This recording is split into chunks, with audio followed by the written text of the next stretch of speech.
Good evening, ma'am. I am Jonar Canalna, and this is my speech in analyzing bilingual education, which I think is the most appropriate to my local context. The two-way or the dual language program. This program brings together the native speakers of the target language and the native speakers of another language. So for example, in the school context, the students are taught literacy and content in two languages. So the students can use native language or native languages and learning another languages, or we can say English language. So students also sharing their language into their classmates, so that I believe that these programs can have influence to the dynamics of classroom interaction or interactions.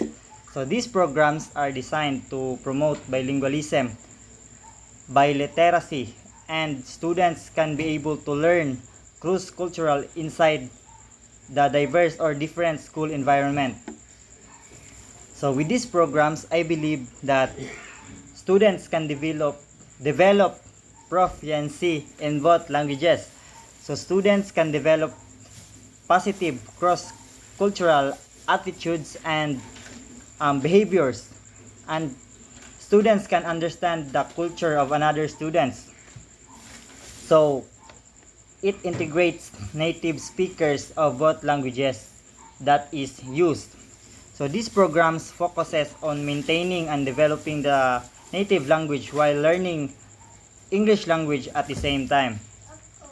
So another benefit of these programs, students can build cultural awareness. So meaning, cultural awareness is about gaining a deeper understanding and appreciation of different cultures. So I believe there are challenges when we are implementing these programs. So first, before these programs will be implemented, the school should be requiring qualified bilingual teachers and appropriate curriculum materials.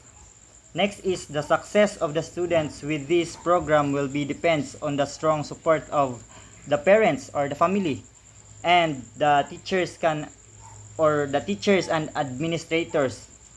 So next is, or the last is, typically require, or this program typically require a long time learning to ensure that the students proficiency of the language. So I think okay, I think that's all I can say, and that is all my understanding about the bilingual education program. Thank you po, ma'am.